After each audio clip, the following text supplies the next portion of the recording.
Hello friends, good morning. Welcome to Astra, the daily current affairs of the Hindu. Please pardon us, yesterday we have not made the video of 10th April 2023. This is 11th April 2023. I will just quickly go through what are the current affairs that you have. The first 3 pages are advertisements, so directly go into the front page. Indian borders are very safe, says the Indian Home Minister Mr. Amit Shah. He has visited the Arunachal Pradesh borders, and this comes in the light of the recent Chinese claims and Chinese changing of the names of 5 places that is there in Arunachal Pradesh. Now, Home Minister has sent a very strong message that the ITBP force, this is important for internal security, the borders between India and China are guarded by Indo-Tibetan Border Police Force. Because of the sacrifices of these persons, our borders are very stable, and this is a strong message saying to the China that we are not ready to tolerate anything which the China is showing its belligerent attitude towards the Indian borders.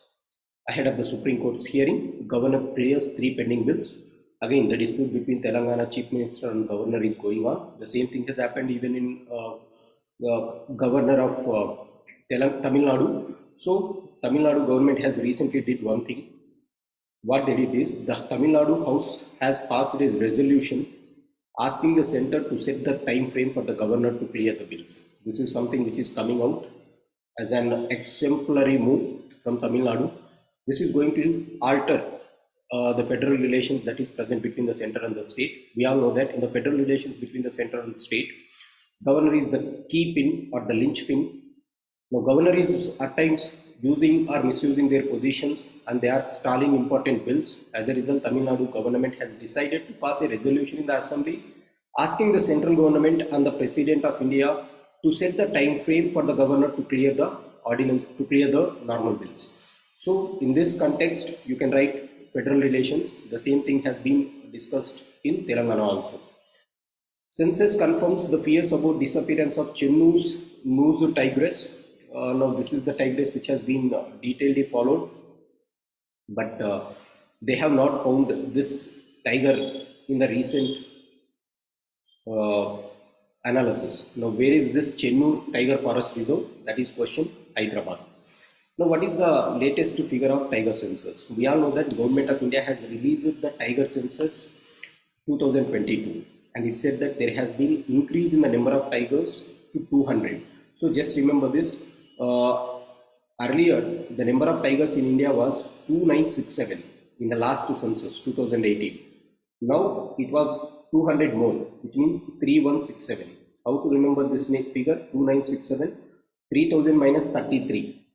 Earlier you have 3000 minus 33 for tigers in India. Now 200 numbers have been increased. So 2967 plus 200, this is the latest figure.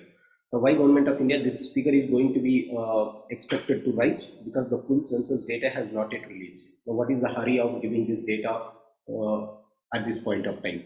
Yes, there is something which is quite relevant.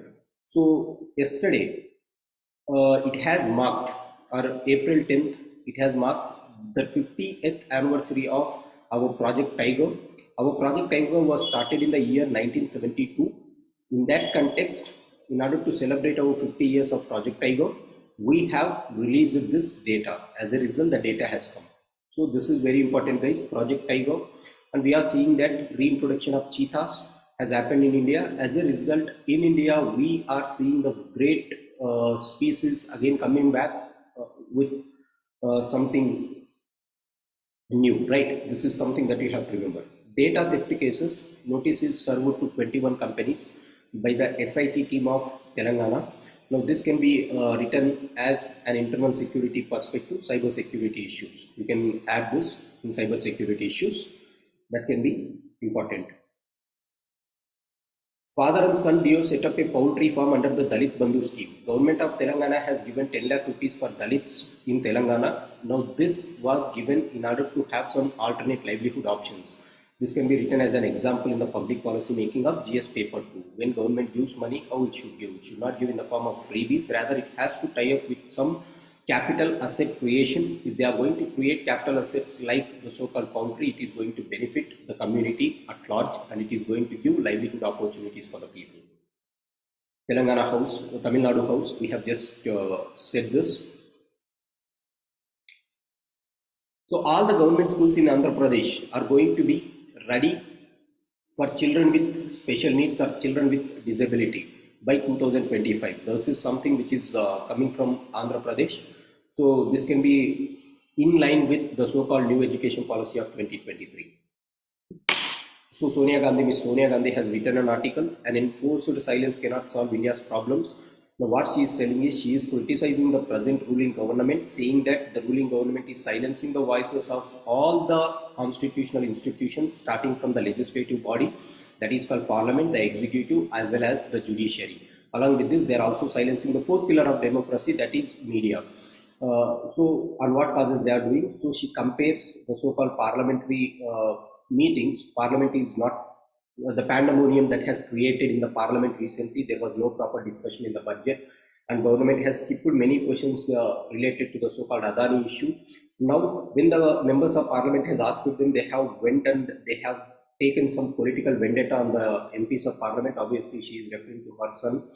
After this, coming to the executive, the central agencies like CBI and Enforcement Directorate, 90% of the cases are on the opposition parties, which shows that they are misutilizing the central government agencies.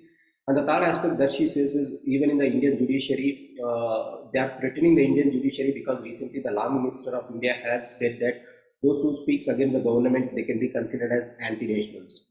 These type of remarks are increasing. And the fourth one is, national security laws are being utilized to prosecute those who are speaking against the government. And the fifth one is, there is rising intolerance of religious hatred, particularly festivals are being celebrated in order to harness some, festivals are being utilized as an opportunity to harness some communal tensions. So she was referring to the recent Patna incident in Ram Navami Jayanti issues. So on all these contexts, she has said that government of India is doing all these things. Government of India has to stop this thing, otherwise it is going to be a problem. Now this is her perception. No need to carry her perception always in UPSC. Use your brains. Yes, there are some things which has to be discussed. For example, Parliament. It is not only the ruling party which is stalling. It is the opposition party is also not listening to the Prime Minister's speech. Central government agencies, obviously, Prime Minister Modi himself has said that they are doing their duties. That is also correct.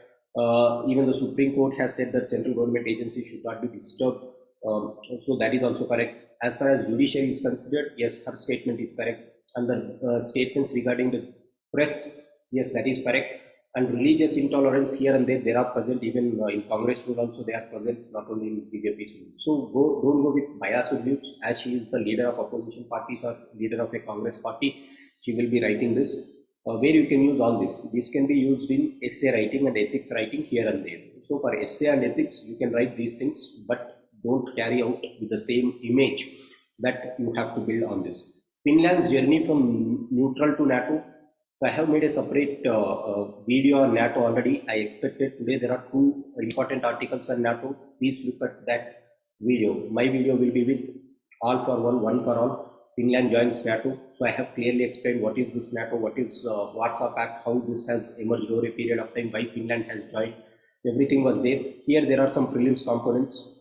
What is this conventional? No, this is PSIR things, guys. Conventional deterrence. In 1983, Professor John Mearsheimer described this concept as an attempt to pursue an adversary, not to initiate a war, because the expected costs and risks outweigh the anticipated benefits. So this is about deterrence. Deterrence has been explained by John Mearsheimer. This is very important. And then there is a classical example of security dilemma. These 2 things has to be used in PSIR. And the next one is, most importantly, there is one program called our Partnership for Peace program. Partnership for Peace program is an initiative of which organization? This is for NATO towards the European countries. So this can be a prelims question. So these are the 2 things that you have to remember. And PSIR students, please watch my NATO video. That will be really helpful for your PSIR classes. And this conventional deterrence theory and the theory of the so-called classical security dilemma.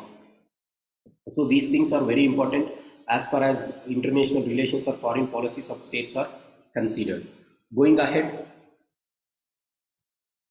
right lessons. This is about the recent changes that has been done by the NCERT in the higher education as well as in the secondary education books. That is, NCERT textbooks has been changed. So what are the things that they have deleted? They have completely deleted the Mughals chapter. There's 2 or 3 things that they have done is they have removed the syllabus on the so-called RSS being somewhat enmity or RSS enmity towards Mahatma Gandhi was explained in the books, that was removed, and the Gujarat Reich incidents were also removed from the books. So given this context, this is not stopping with just the school books, even in the higher education, that is even in the degree books also they have removed this. In this context, what the editorial is saying that NCERTs, these type of institutions should ensure that there are right lessons. History should not be distorted. Rather, the main purpose of history in Indian schools or for any schools, for that sake, is to ensure that we should not repeat the mistakes of the history or the past. Now, if you are trying to cover the history and if you are showing everything is great, obviously students are not going to have this radical analysis, or there is every chance, as Sir Winston Churchill has said, if you are not able to learn from your history or doomed to repeat it, then history should not be biased, rather it has to have everything that has happened. In the name of rationalization of the syllabus, if you are passing some wrong message, then that is going to be very dangerous. Hence, if you are changing the syllabus, how syllabus has to be changed? It has to be in a wider transparency concentration in shaping the curriculum. These are the things that are important, so you can write it. So what is the main purpose of history? It is to build the harmonious future. Hence, we should have wider, more transparent content consultations, where you can write this in GS paper 1 culture, as well as you can also write this in ethics and essay writings. Burning Bright, this is about 3,167 tigers as per Tiger Census 2022. In 2018, as already I have said, the number of tigers in India was 3,000 minus 33. It was increased to 2 plus 200. Today it is 3,167. So 50 years, on the occasion of 50 years of Project Tiger, this was launched. Project Tiger was launched in the year 1973. So what is the success of this tiger reserves? In 1973, there were just 9 tiger reserves. Today it has increased to 53 tiger reserves. A very good success that this has seen. Along with this, the increase in the number of tigers is also a great thing. However, it has its own challenges even today. That is, the number of tigers that has been increased is not uniform in all the tiger reserves. Only some tiger reserves are increasing. Some tiger reserves, particularly the tiger reserves of Jharkhand, Odisha, Chhattisgarh, Telangana and Andhra Pradesh, there is declining trend of tiger reserves or tigers. You have to ensure that their habitats are not encroached, there is no hunting and there is no conflicts with the humans, excessive harvesting. All these things are problems. So they have given some good examples. Even in the Western Ghats, the number of tigers have consistently decreased from the so-called 871 to 824. So on one side, the article is speaking about the progress, on the other side, they are speaking about the challenges. So in mains, they can ask this question about Project Tiger. Please write about all these things on the critical analysis side. This is very helpful for UPSC students. A crucial 6 months for India-US relations. A very good article, again, PSIR and General Studies paper 2 carries this. So what he is telling is the next 6 months is going to be very vital in our times. Why next 6 months? Because India is heading SCO summit. India is the member of G20 or the president of G20 today. And equally, the Indian Prime Minister, Mr. Modi, is going to visit US in June. Considering this, the coming months are going to be very, very vital in our India-US relationships. In this context, the author has written what are the areas of convergence in our relationship, what are the areas of differences or divergence, and how we can overcome this divergence in order to build a strong and stable India-US relationships. Speaking about the so-called good relations in 2022, this is again a prelims question. India-US has started an initiation called Critical and Emerging Technology Initiation. So India and US initiative on critical and emerging technologies has played a very crucial role in shaping the strategic relationships between our countries. And the second thing is India and USA is playing a key role in some of the strategic groups such as the G20, the CARD group and the I2U2 groups. Along with this, they have a major threat from China. So they have shared vision on China also. Along with this, they are also advocating open and inclusive Indo-Pacific region, free, open and Indo-Pacific region. Next one is they are having good military exercises and collaboration in economy and infrastructure. They have developed collaboration and cooperation in counter-terrorism, cyber security, maritime security, and they are having the same concerns in the so-called South China Sea. And then both the countries are looking for diversifying their market. That is, particularly USA is looking for an alternate market from China, and India is going to be one important destination for this market. And India is the best destination because it has consumer market and it has attractive destination for US business and the low cost business operations here, along with the high skilled manpower for some important sectors like information technology, manufacturing sector. All these are converging points. Along with this, we are also focusing on, way back we have focused, USA has helped us in green revolution, particularly in getting up the hybrid seats. India has played a very crucial role in development of IT sector of USA. India has played a very crucial role in promoting renewable energy and joint research development projects and infrastructure related to space technology. So all these are the positive aspects between our relationships. However, there are some negative things that we have to overcome quickly. There is difference of opinion on the Russia-Ukraine war. There is difference of opinion on the so-called stronger position against Russia. USA is not that strong on China. So we are expecting that there has to be a strong, we are expecting that USA has to be very strong on China. On the other hand, USA is expecting our stand to be changed on Russia. And the third one is, in order to realign the US supply chains towards India from China, it is very difficult given the ecosystem of transport, logistics, infrastructure and regulatory systems are not that developed in India. And India is facing from legal and bureaucratic complexities. As a result, American companies are not leaving the China and not coming to India. Again, all these are targeting. Now there was a trust deficit also between India and US, because US has not supported always India, it has supported Pakistan at point of time. Hence our relationships are ups and downs. As a result, we are trying to revive our relationships. US's exit from Afghanistan has also not sent a good signals in order to trust China, in order to trust USA. So all these are the divergent points. On one side you have convergent points, on the other side you have divergence points. So this 6 months is going to be very crucial between India and US relationships. So this you can write with one prelims question. The prelims question is this: the India-US initiation on critical and emerging technologies is important. After this, guys, so these are the things. 55 held for communal violence in Jamshedpur. You can write it as GS paper 1, communalism and ethics. Now, why this communal clash has happened? On Ram Navami, last Sunday, there was one thing. There was, and the Ram Navami flag was allegedly found on a temple, in Shastri Nagar in Patna with pieces of meat on it. As a result, there was communal clash that has happened in the area and 50 people were held, or more than 50 people were held. You can use this in communal violence. Next, efforts to open Zojila Tunnel. This is again for your prelims, where Zojila Tunnel is connecting. It is connecting the so-called Jammu Kashmir with Ladakh. Now earlier we have Zojila Pass for our people to move. However, Zojila Pass, it is inaccessible in times of winter. As a result, we have another pass that is called Sonamarg Pass. So these are the three things that they can ask in prelims. Zojila Tunnel is the one which is connecting Jammu Kashmir with Ladakh. It is overcoming the problems of Zojila Pass, which will be inaccessible during the times of winter. And Sonamarg is the key route for our troops to reach this station. As a result, along the line of actual control, we are going to increase our security to the maximum extent. Another good and very important thing for prelims is coming here. Aam Aadmi Party has become the national party. However, Trinamool Congress, the National Congress Party and National Conference Party and CPI, National Congress Party and CPI have lost their national status symbol. So this is very important, guys, for your prelims. What they can ask how to get a national party status. Please look that in Lakshmikant book. There will be some 4 qualifications. Please have a look at it. Now, how many are there as national parties today? Today there are 6 national parties, and what are those? They can ask this question.